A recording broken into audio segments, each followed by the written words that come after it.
In this episode, we're going back to the beginning. We're going back to when Stephan Sterns was pretending to be the concerned boyfriend, worried about his girlfriend's missing daughter, and he's speaking to the police.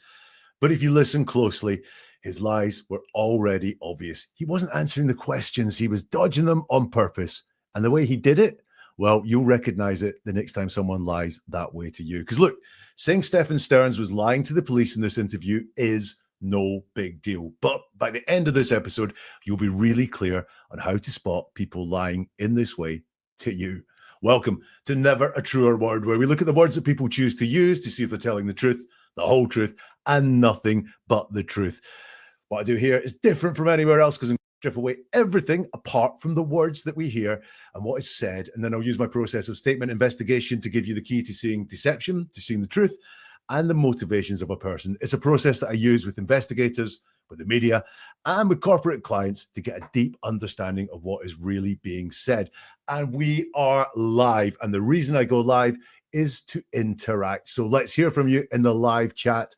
Let's hear your comments. Let's hear your questions. Let's hear your observations on what we hear. So we'll start off by looking at Susie Q. Welcome, new viewer to Never a Truer Word. I just found your channel a few days ago and watched your analysis on Jenn. Been waiting on more Stephan Sterns. Thanks, Susie. Stephan Sterns coming up in this episode, and there's more planned. In fact, by the end of this episode, I'll give you a preview of an episode that is coming very, very shortly. And then we have Sheila, who says, I can't stand this guy.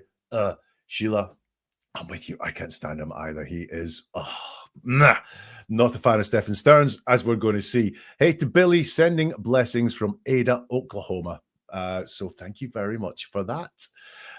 Who else is here? Oh, Sheila. Again, Sheila talks a lot, which is very good because that is what we want here. We want your interaction and we want you to get involved. Give us your comments.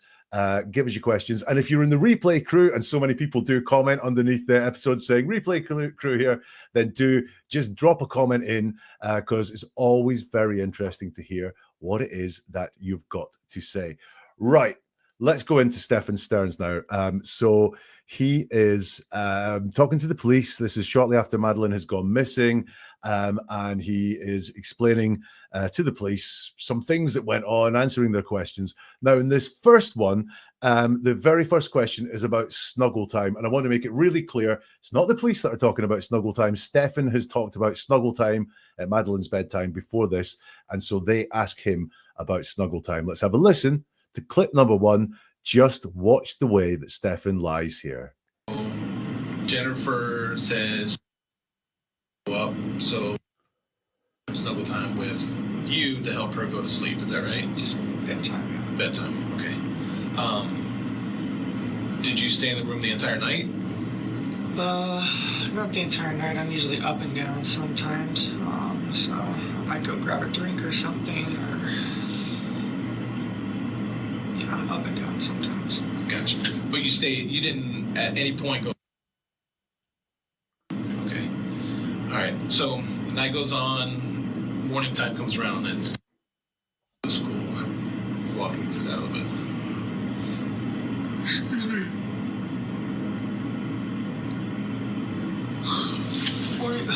Morning routine. She usually starts waking up. We set about 3 alarms. The first one goes off and we let her keep snoozing. Do you remember what time her alarm goes off? Or what? Not really. Maybe 7:30ish. I'm not sure. Alarm goes off. We let her snooze about 3 times while we start getting ourselves ready. And after the 3rd snooze, it's time for her to get up for real and start getting ready. Typically, she will have showered the night before, so she needs to brush her hair, brush her teeth, excuse me, get her book bag together, eat some breakfast if she's going to eat there, and then we eventually make our way out the door. Okay, did you spot it? Did you spot the one big thing that he does that says this is a lie?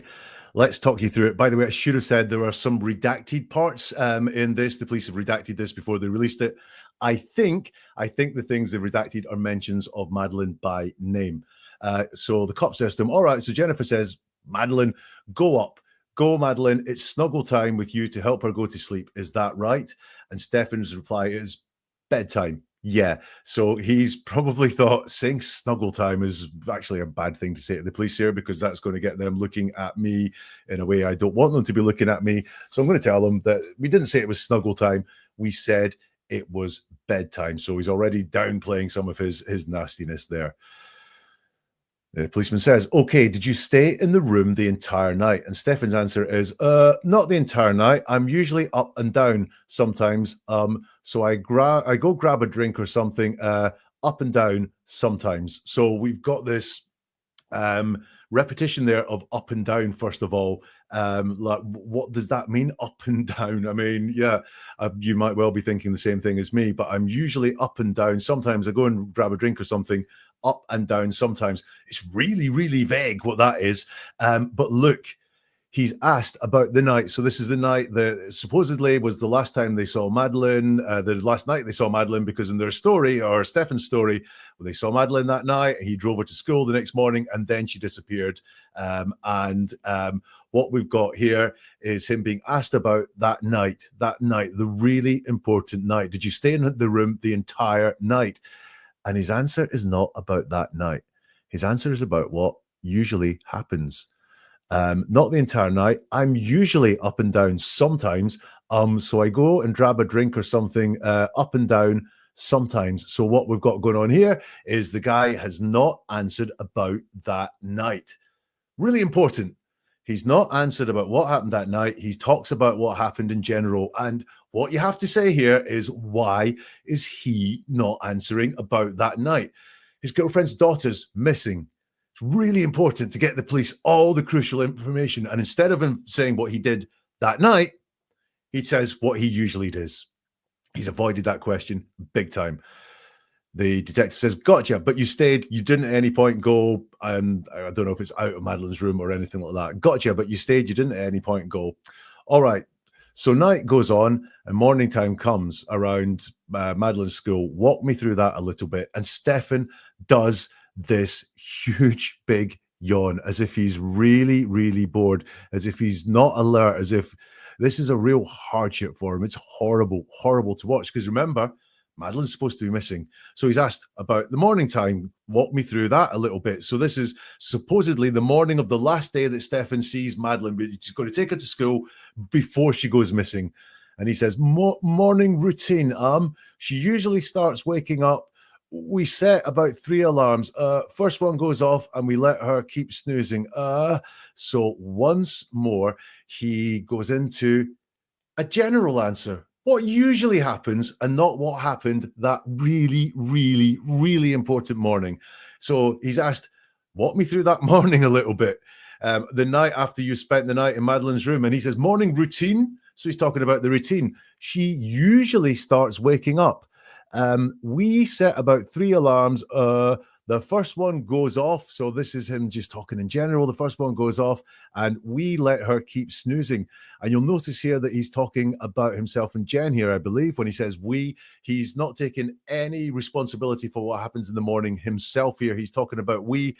My theory for that is that actually he was very little involved in the morning routine. He doesn't strike me as a kind of guy who was there in the morning, alert, up, helping out his girlfriend, taking Madeline to school on the regular. He doesn't seem to have very much information on the morning routine. She usually starts waking up and he's going to give a time there or something like that. And he doesn't give us a time. We set about 3 alarms, so he doesn't seem to have any clue in this at all. The first one goes off. We let her keep snoozing. So I think he wants to talk about the morning routine and he wants to say what goes on in general, but he doesn't have very much information on it whatsoever. He's really, really vague. Do you remember what time her alarm goes off, says the detective. Not really, maybe 7:30-ish. Okay, sure, says the detective. So again, I don't think he was that involved in the morning routine. So, and again, it's not really, maybe 7:30-ish. So he has more information there if he wanted to dig in and give it, but he's not really interested in giving the information here to the detective about what happened that morning at all. Huge red flag. He says, alarm goes off. We let her snooze about 3 times while we start getting ourselves ready. After the 3rd snooze, it's time for her to get up for real and start getting ready. Now, he doesn't have a pronoun. It's just alarm goes off. So it's not, the alarm went off. And you'll notice as well, he's talking in present tense. So he's not recalling back to this morning where Madeline went missing. It's not the alarm went off and we let her snooze about 3 times. No, it's just in general here. It's in this present tense. We let her snooze about 3 times. It's time for her to go. So again, there's no specificity there at all. He keeps talking in the general and says, typically, she will have showered the night before, so she needs to brush her hair, brush her teeth, excuse me, get her book bag together, eat some breakfast, if she's going to eat there, and then we basically make our way out the door. So this is all in general, not specific at all. Now, you got to say, your girlfriend's daughter's missing. In the story that you're telling, you are not answering one question here about what happened the night before, the entire night, and what happened the morning when you were getting her up and getting her ready to go to school. And that present tense there, if to describe past events, would be a red flag as well. So question number 1, he's asked specific questions about the night before and the morning that she went missing, in inverted commas. And he answers about the general routine. And he doesn't seem very sure about the general routines either. So huge red flags, which police guys should have prompted further questions. They should have noticed that he was talking in the general there and gone, no. I'm asking about that night, Stephan. I'm asking about that night. So what can you tell us about that night? Right, let's see what you have been saying here. Panic at the Discourse didn't want to go there, but had the same thoughts around up and down. Yeah, it has connotations. I think that is true. Panic at the Discourse also says yawning is also a stress response. That's a really good point, and you can imagine the stress that he was under there. Good, many would say. Simi says, yeah, the yawn has struck me as well. WWJ? I have no idea what WWJ is. I'm sorry, I'm not that cool, Simi, but thank you for your comment. And Sheila says he's not bothered at all, and he is just giving across this completely not bothered air. But lesson number 1 there is he answered about a general theme rather than specifics. Watch out for people doing that to you while you talk and while you ask them questions. Right, let's carry on with the interview now and hear more from the police talking to Stephan Sterns. Remember where you dropped her off?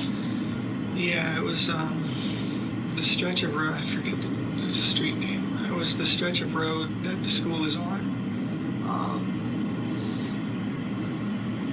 Make a right onto it.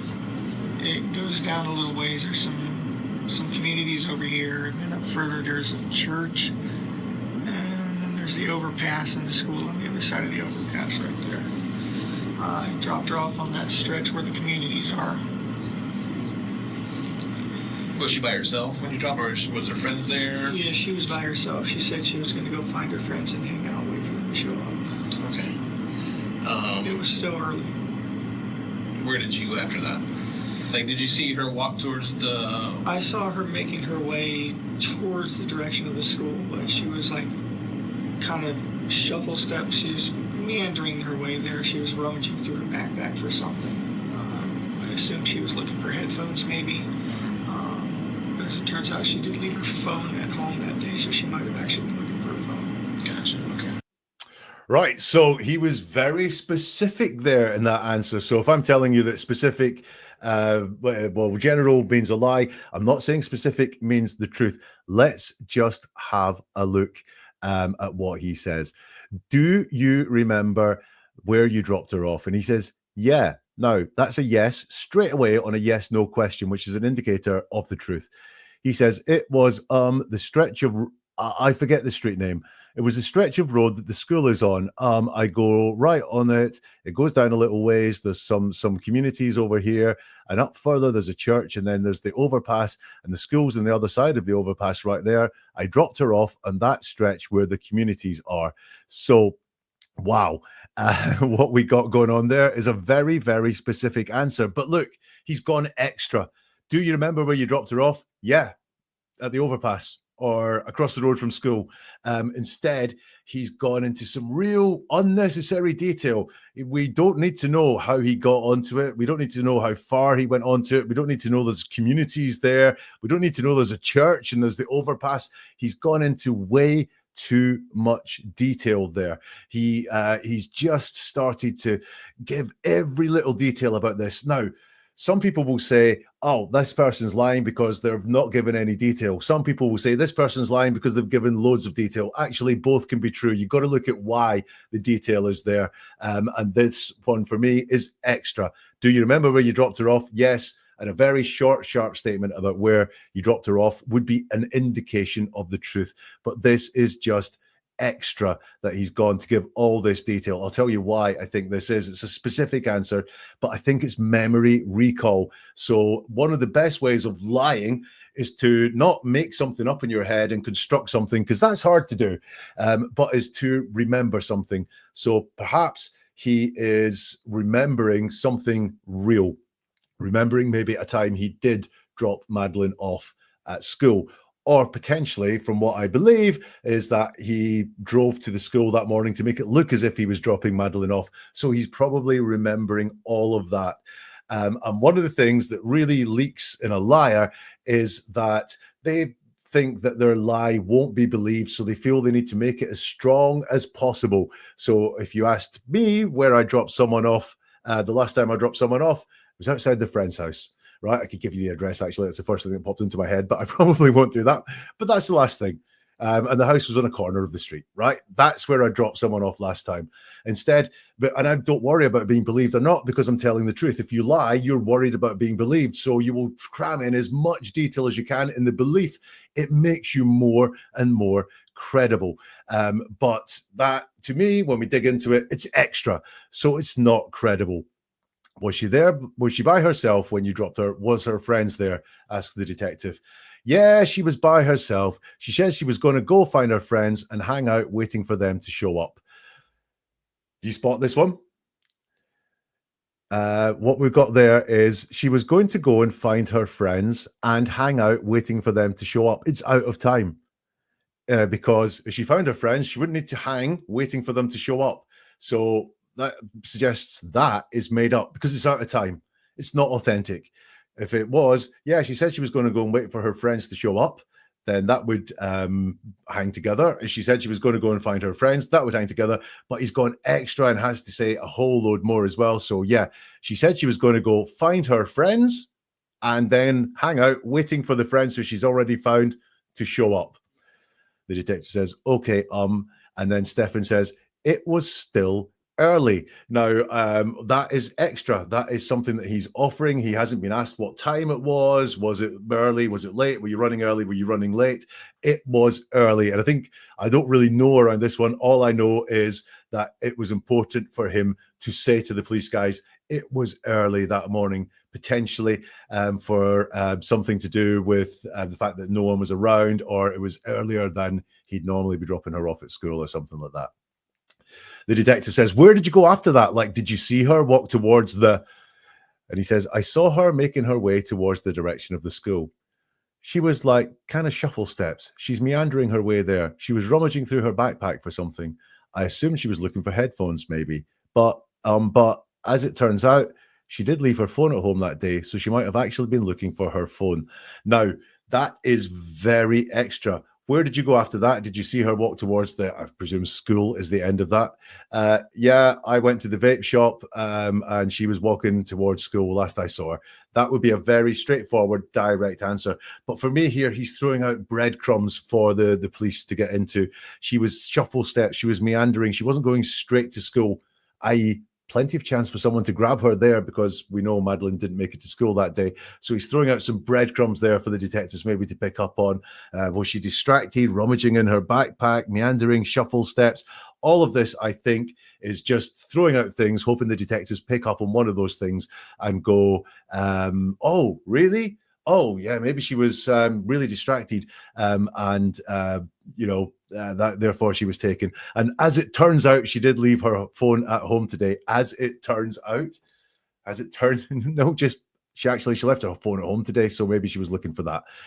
As it turns out, is like narrated storytelling there for a moment. As it turns out, would be in some sort of book. So here, question number 2 we've asked for. He's specific this time, but a lot more specific than he's asked for. He goes extra. So that is, the next red flag here is the extra. When people throw in things that they haven't been asked for, they do it for a reason. And ask yourself, what is that reason? Because here, it's because he's lying. But this is a better thought through answer than the previous one, which was all about routines and what usually happens. And that's because I think he was relying on genuine memory there. Not memory of dropping Madeline at school that morning, but memory of being there that morning, or memory of another time where he dropped Madeline at school.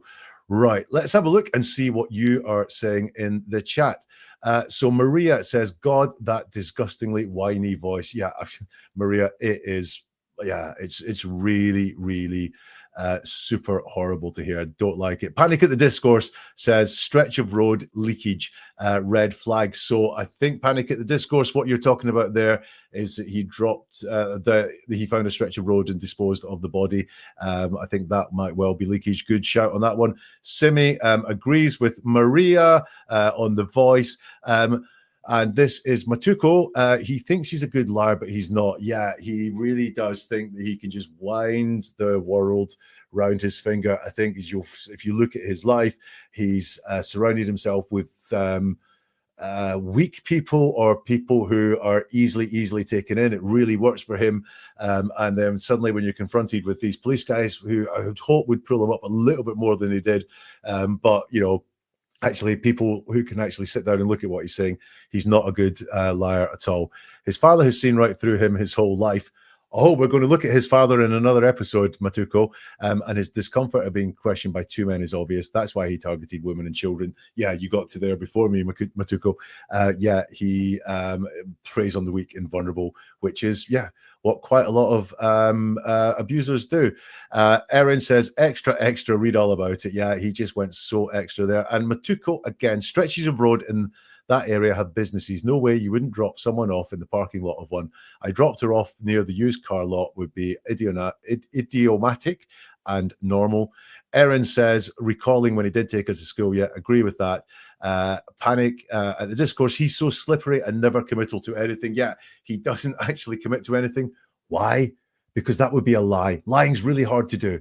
And you don't want to get caught in a lie. He doesn't want to get caught in a lie, especially. So he just, psychologically stupid as it seems, he wants to just be non-committal to anything. So if the police pull him up on anything, he can say, oh, I didn't say that. I said, I think it was about there, or whatever it is. So it's another indication of a lie.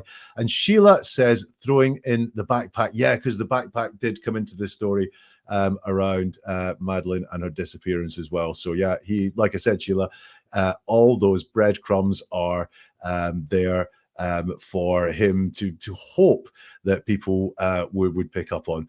Tracy says, he says she left her phone to explain how her phone was still at home. Yeah, it's like that thing of he's got his story worked out and he needs to drop all these things in because that's the story rather than letting it come out naturally, which is what happens with when someone's telling the truth. They just tell the truth, and if they need to tell more truth, they will tell more truth when asked, and so on. And Erin says predators seek out easy prey, vulnerable and easily manipulated, and that is indeed what he is doing for sure. And hey to Bobby, hello everybody, I just found this channel thanks to the algorithm. All together now, say thank you to the algorithm, and we're going to do our bit for the algorithm right now, because if you want this to get to more people, and for me, this is an episode that people can really learn from, because people are using these tactics, going extra, being general when they should be specific, to manipulate and lie to people all the time. Think about it. This could be a family member, a friend, a partner, a colleague, even just someone on customer services, a salesman. They could be using these tactics against you and many of us. And if we learn to spot them, we can improve the quality of our lives and the quality of our outcomes a lot. So this, for me, is why I do this. I want people to just learn a little bit more about listening and paying heed to what's truly being said around them. to help this get out to as many people as possible, if you press the like button, that just helps people like Bobby come in because the algorithm helps find it. If you want to get more like this when it happens, and there is more Sterns on the way, then do hit the subscribe button and you'll get notified as well. And if you know people that are into this story or into missing person cases or true crime, then do share this with them as well. That would be, again, helpful to get this out to as many people as possible. You can also, if you want to find more, I've got an entire playlist on the Madeline Soto story, including looking at Jenn, Stephan Sterns, and also there's some more planned, which I'll talk you through at the end of this episode. But if you could press the like button, share it, subscribe, that helps this get out to many, many more people. Thank you if you're going to do that. That's been fantastic. Right, one more thing to do, one more red flag to look out for as Stephan Sterns talks to the police. What happened? So the deputies made a comment. So what happened to your phone? No idea what happened to my phone. I was pushing off doing this update for a while and ended up trying to do it. I don't know what the hell, my head being in the state it was. I wasn't paying attention. I ended up somehow doing some sort of option that updated the OS, but it ended up like wiping my phone at the same time. Even just now, the phone that my dad gave me and set up for me, I literally just pulled it out of my pocket and the sucker was reinitializing again. So I don't know if it's just me and technology right now, or I'm just not paying attention, or... Did that happen once to your phone, or how many times do you think you updated your phone? I think I tried to update it twice, and I don't know what happened. Right, so where we have the story of the phone and the magically wiping itself phone. And the red flag that I want to teach you about is he's front-loaded this one. It's right at the beginning of this answer. So what happened to... So the deputies made a comment. So what happened to your phone, says police guy. And he says, no idea what happened to my phone now. No idea. I talk about this a lot, and this is the perfect example of it. No idea is very, very, very often deceptive. Why? Because most of the time we have some idea, but no idea makes it sound like we are completely clueless. Truthful people don't mind saying, I don't know. And I don't know is generally a good indicator that someone is telling the truth. Truthful people don't mind saying, I don't know. But I have no idea. Sounds more persuasive. It's more severe than I don't know. It's like right over there. No idea what happened to my phone. But when you think about it, when we say no idea, we quite often have an idea. Like, what do you want for tea tonight? Oh, no idea. You've got some ideas. You're just playing nice and going, that's up to you. Or how did that cup get smashed? No idea. Well, you've got plenty of ideas. You know, it could have fallen on the floor. It could have happened when you were doing the washing up. You know, there are plenty of ideas, but no idea is generally deceptive. And those things I've spoken about, no malice is attached to them. It's just deceptive, but it's not like a really bad lie. It's not even like a fib. It's just, it is a little bit deceptive. However, no idea. Just, we do have ideas. And this is the perfect example, because right after he says, no idea what happened to my phone, I was putting off doing this update for a while, and I tried to do it. I don't know what the hell went wrong, that it had been the state it was. I wasn't paying attention. I ended up somehow, I done some sort of option that updated the OS, but it ended up like wiping my phone at the same time. So there's an idea. He has plenty of ideas, despite saying he has no ideas, and this is why no idea is deceptive. He knows that it was a phone update. Was one of the ideas. He knows that he pressed an option there. I done some sort of option. It wasn't like I've updated my phone and when it came back, it was gone. I done some sort of option. So what else have we got there? I was putting off doing this update for a while. So we've got storytelling mode there. It's not, I hit update and next thing I knew, everything was gone. I was putting off this update for a while. So this is, again, all the detail to make this sound really believable. And by the way, look, child of mine has never gone missing in such a way that Madeline's has. I think the last thing I would be thinking of, okay, it wasn't his child. Last thing I'd be thinking of is updating my OS on my phone. But I've been putting off doing this update for a while. But then my girlfriend's daughter was missing, and I thought this is the perfect time. And I tried to do it. I don't know what the hell went wrong, that it had been in the state it was. I wasn't paying attention. I ended up, and ended up is a classic liar's phrase. It's a jump in time. Again, we use it non-maliciously. So what we get is, I decided that I wasn't going to go out last night, but I ended up in the pub, right? So you're jumping time of all the things that made you go to the pub. Maybe someone phoned you up. Maybe you thought, oh, do you know what? I'm really bored at home. I ended up as a jump in time, and he's jumping in time there. I ended up somehow, I done some sort of option. Now that's him owning it. If you'll notice, he says, I done some sort of option. It's an embedded confession in there that he done some sort of option that updated the OS and ended up like wiping my phone at the same time. Now, interesting there. Again, we've got ended up. It ended up doing that. So it's a jump in time. And he uses the phrase wiping my phone, which is interesting because that's saying how he looks at it, how his internal representation of what happened is, which is that his phone was wiped. If that happened to me, I might be looking at a phrase like, I ended up losing all my data, or I ended up losing everything on my phone, because that's what would be happening to my phone. I ended up losing everything. I ended up bricking my phone. Those might be some of the phrases I would use, because that's how I would look at it. I would look at it as a loss. I would look at it as not having what I used to have. But he looks at it, his internal reference for what happened is his phone has been wiped, i.e. everything has been wiped, and wipe is a cleaning word as well. So his phone has been cleaned, and that's how he looked at that, not as losing everything, but as wiping everything. Not resetting, wiping. Even just now, the phone that my dad gave me and set up for me, I literally just pulled it out of my pocket and the sucker was reinitializing. So I don't know if it's just me and technology right now, or just not paying attention. So again, this is just this big extra thing of, even just now, it's storytelling. The phone my dad gave me, I literally just pulled it out of my pocket and the sucker was reinitializing. Now, that's not the phone wiping. What he's trying to get across is this. It's happened to me so many times. It's happened twice with this phone and the phone that my dad gave me. It's happened again, but he doesn't say it's wiped. He says it's reinitializing. God knows what that means, reinitializing, but he's not saying, and that phone's wiped as well. So I don't know if it's just me and technology right now, suggesting that he's actually very good at technology, enough to know how to wipe your phone, or just not paying attention. And I think this is a belated way of going, I'm under so much stress. My girlfriend's daughter's missing and it's horrible. I was distracted and I must have pressed the wrong button or something like that.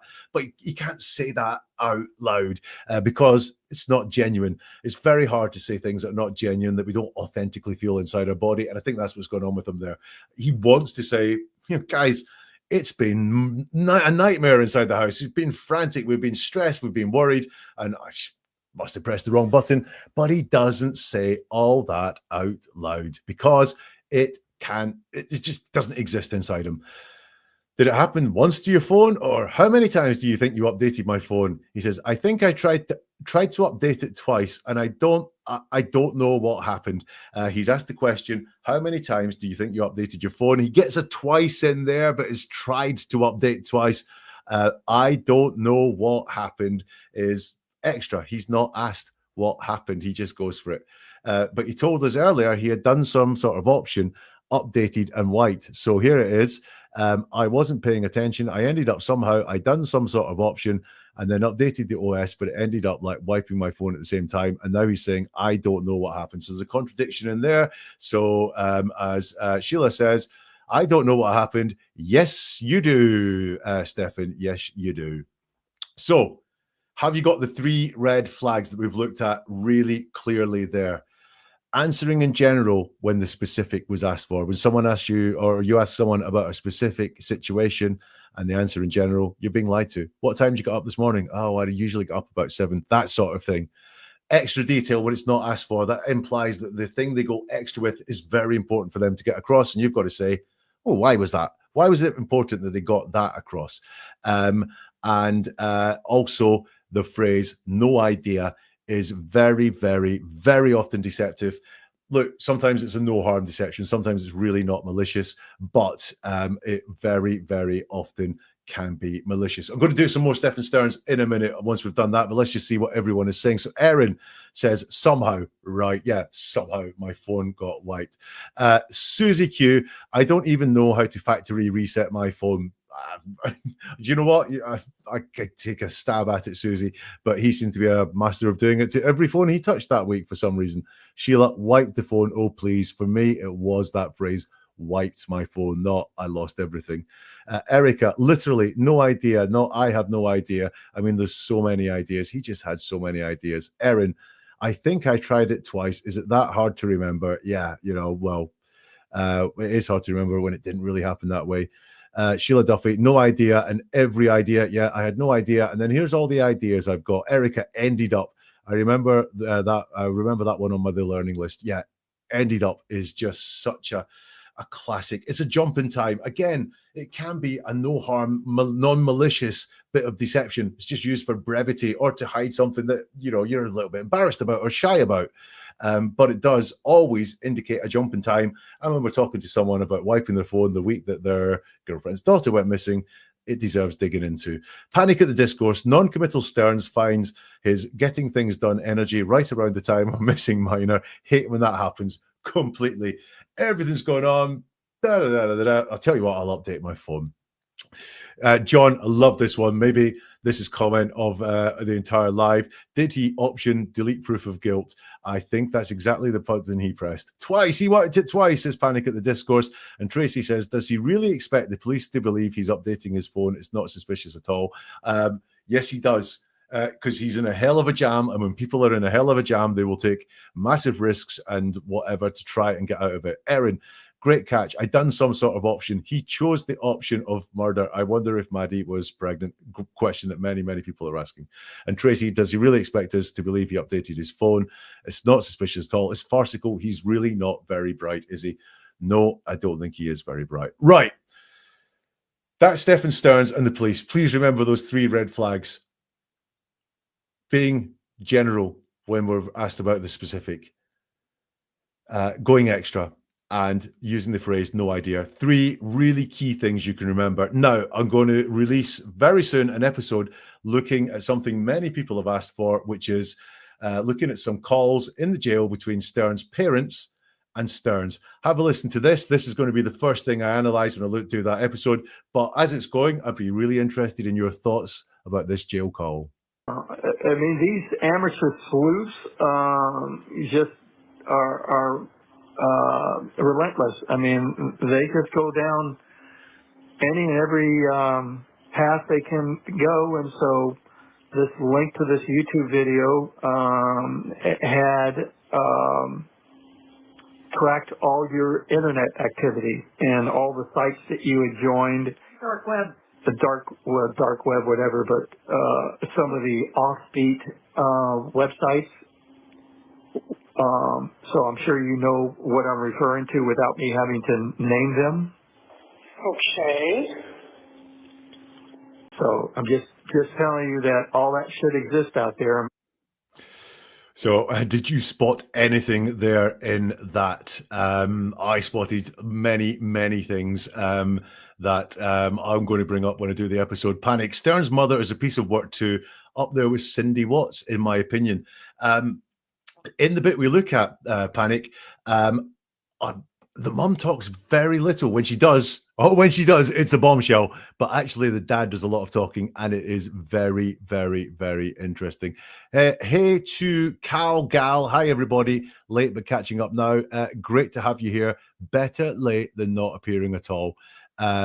And so if you were interested there in that jail call, then that will be the next episode, which will be coming to members tomorrow, hopefully, or to everyone else this weekend. I lost all respect for Chris Sterns when he casually said he wished his son would have successfully deleted evidence on his phone, says Cynthia. Did he say that? Oh, no, don't like that. Pammy, Sterns' mum is batshit bonkers, in my opinion.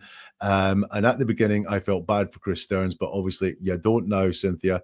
And Simi Sharp says hello to Pammy. I'm not quite sure why we put that one on the screen. So listen, that digging into one aspect of these jail calls will be coming. Like I say, we'll be with members and subscribers on Spotify tomorrow. Listen, that's been everything. Please, those 3 red flags, do remember them. Spot them when they're used around you in life, or when you're watching a true crime documentary, or people being interviewed on the news, because they are incredibly informative. 3 really simple red flags that could change the way you get lied to forever. Take it with you, please. Neveratruerword.com is the website where you will find loads more episodes like this if you want to dig into the archives. Lots more, especially if you're interested in missing people or the Madeline Soto case. You will find a lot more there at neveratruerword.com. And I'll see you soon for something new from Never a Truer Word.